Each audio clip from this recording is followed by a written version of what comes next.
Hey, what's going on, everybody? It's Chris with Inside the U.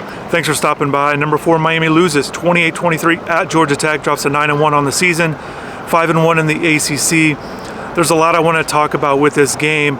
And just off the top, I just want to say, I don't want to make it seem like this loss doesn't matter, but also I don't want to make it seem like this loss is the worst loss in the world, because that's how I'm viewing it right now. I'm kind of going back and forth with both thoughts, and maybe you are too, but definitely drop in the comments. Let me know how you're processing this loss. Well, let's talk about a few things that stood out to me, and just generally speaking, and I don't know how everything's going to shake out, and I haven't had time to look through all the tiebreakers with SMU, Clemson, and Pitt right now, all with one loss or less as I'm speaking, and Miami now with one loss. So who's going to get to Charlotte? And does this really derail Miami's chances? I haven't been able to look at all that, so I don't know with the tiebreakers and if Miami does control its own destiny with that one loss or anything like that. But I will say, even with this loss, and we have seen games throughout the year where we've seen weaknesses with this team. I've seen weaknesses. We've talked about the defense a lot. I think there's some things in the running game that's not quite as good as the passing game from an offensive standpoint. But for the most part, Miami had done a lot of things well. That's why they jumped out to 9 straight wins to start the season. That's why they came into this game leading the country in scoring at 47 points a game, leading the country in total offense. And there were some defensive metrics that they were actually good at, in conference. But with all that said, where does Miami rank right now in your mind in the ACC? Is this still the best team in the ACC? And I still think it is. I still think, even with this result, and obviously, you're not going to get that opportunity if you come up short when they return from a bye week against Wake Forest, and if they fall short at Syracuse. So clearly there's a very slim or no margin of error anymore. That's my biggest takeaway. They've got to win. And for me, and I've been thinking about this all season long, and if you've heard me talk about this team after games, I've talked so much about getting to Charlotte and then having an opportunity to win that game. Because, if they do that, the playoff seeding, all that stuff will work itself out. And I think that should be the goal. And even now, get to Charlotte and then whoever you're going to face. And I think if you're looking at Miami's team, when they're playing at their best, I still think right now they're still the best team in the ACC.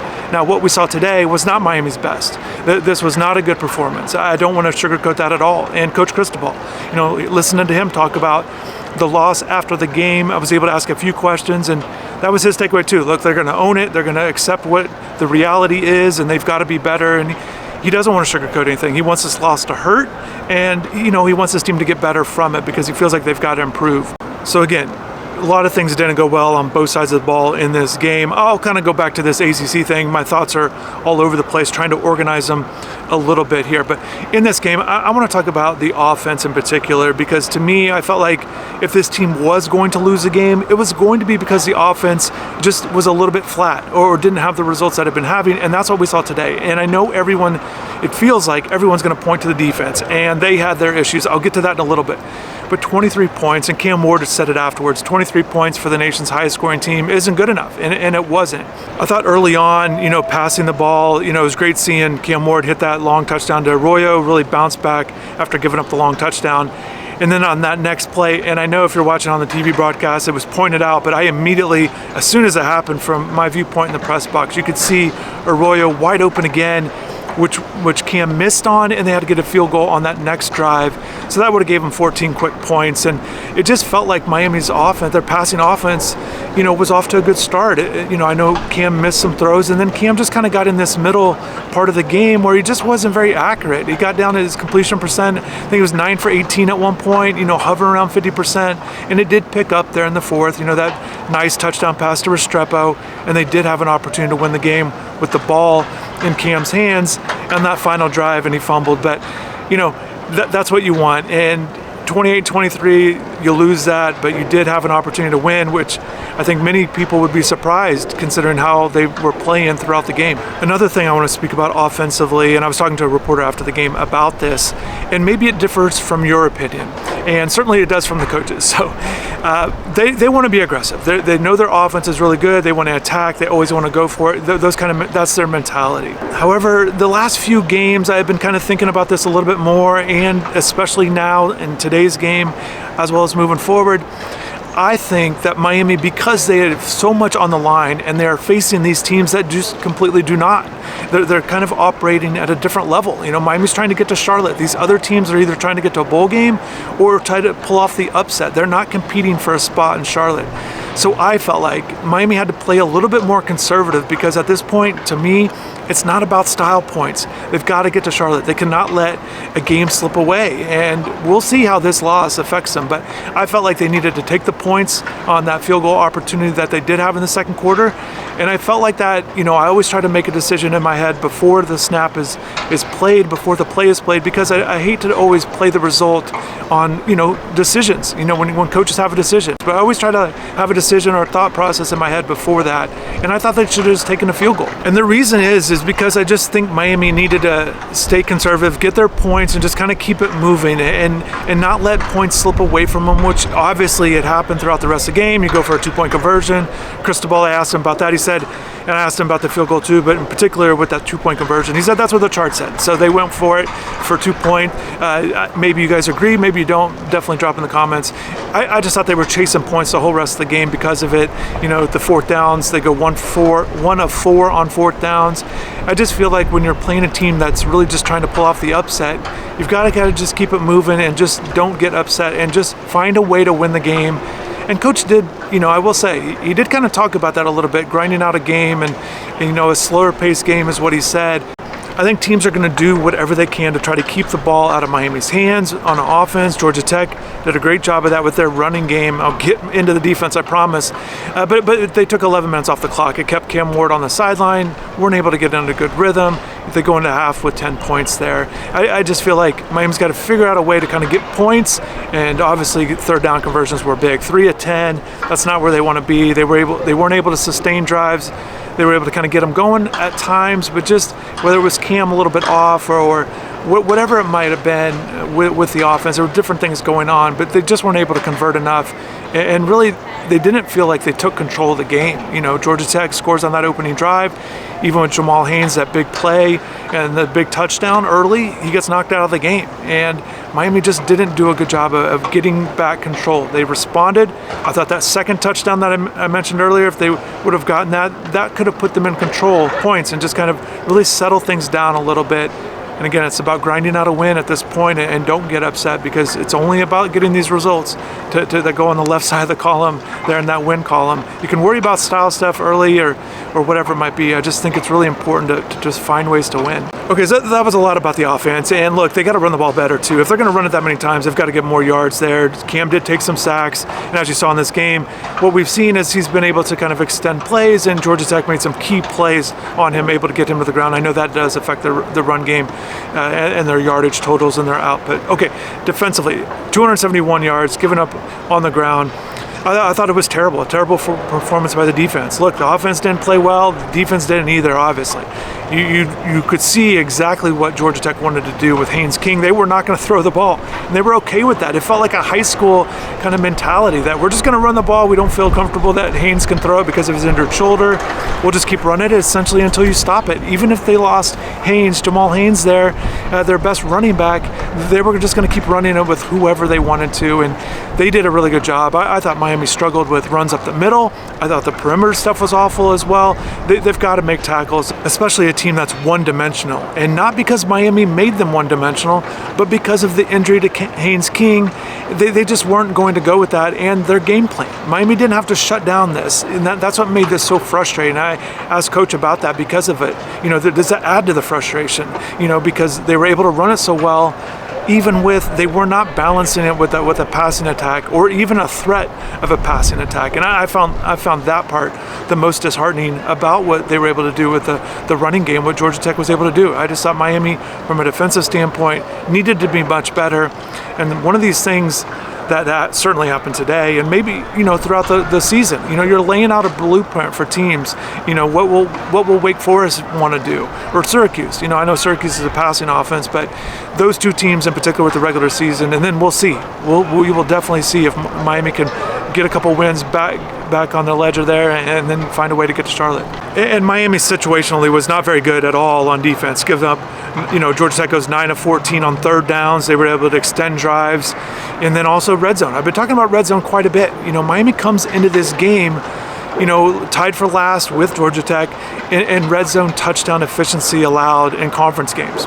Miami, 75% of the time, teams got in the red zone in conference play, they scored a touchdown.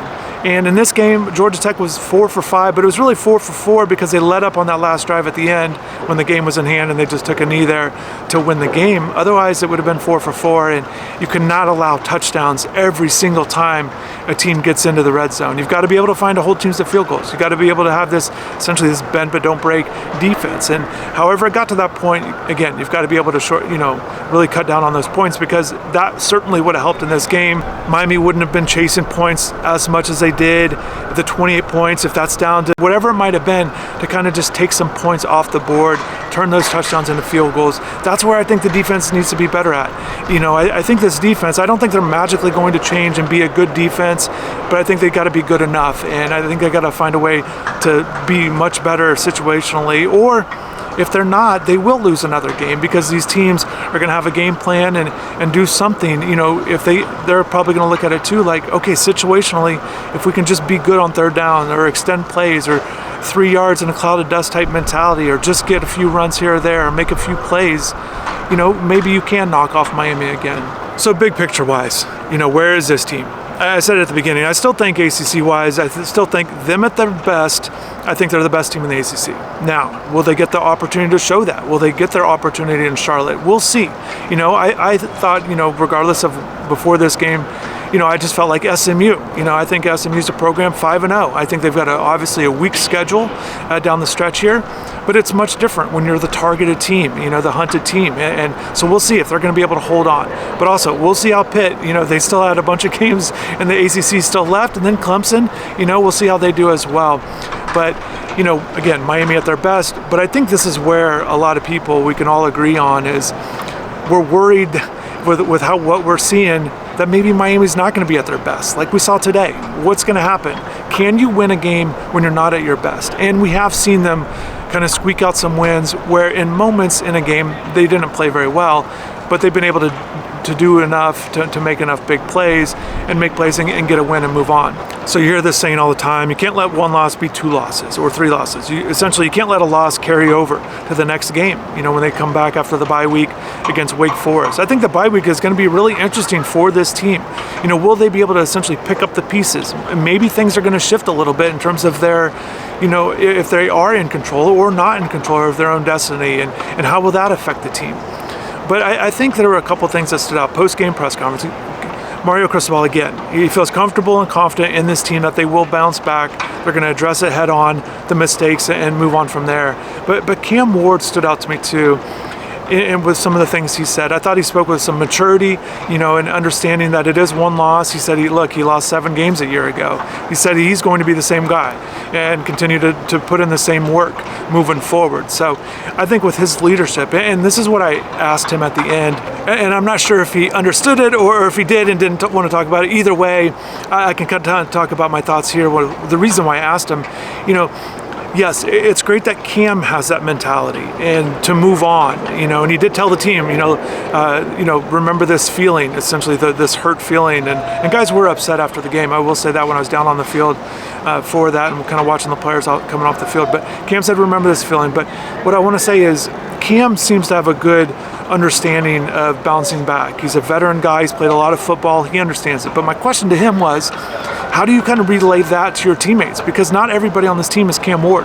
Not everybody's going to handle the loss essentially the same way. So we will see, the veteran guys on this team, will they follow in suit with Cam's mentality? And will they have that same mentality to kind of, really bounce back?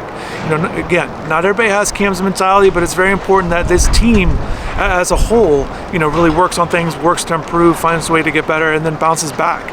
And I think they've got a great opportunity, obviously, against Wake Forest. A home game, kind of get right in the bye week. I don't think Wake Forest is very good. Obviously, I'm expecting Miami to win that game, and then we'll see how things go against Syracuse. But this team, to wrap all this up, I still think this is a very good team. I still think they have a very good offense. They didn't play well today.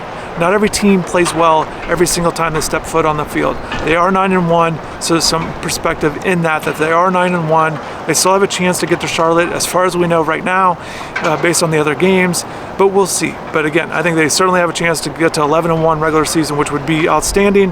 Obviously, with what they've been doing in recent years, it still looks to be the best team they've had in a really long time. So hopefully people are still encouraged by what they saw for the whole entire season, and hopefully this team doesn't play like this again, or they will lose again. There's no other way to put it, because they've got to be a lot better. And I think that they all understand that, and I think they could take this loss, they can learn from it and move on. Luckily, they've piled up 9 wins before this loss, so they are able to kind of move forward, and I think they will. So we'll see how it goes. Drop in the comments below. I always like hearing what you have to say. I want to thank you for your support. Thanks for watching. I'm going to get going, and looking forward to get back into South Florida and kind of going through some more things on this team. So thanks again. Have a good rest of the night. Take care.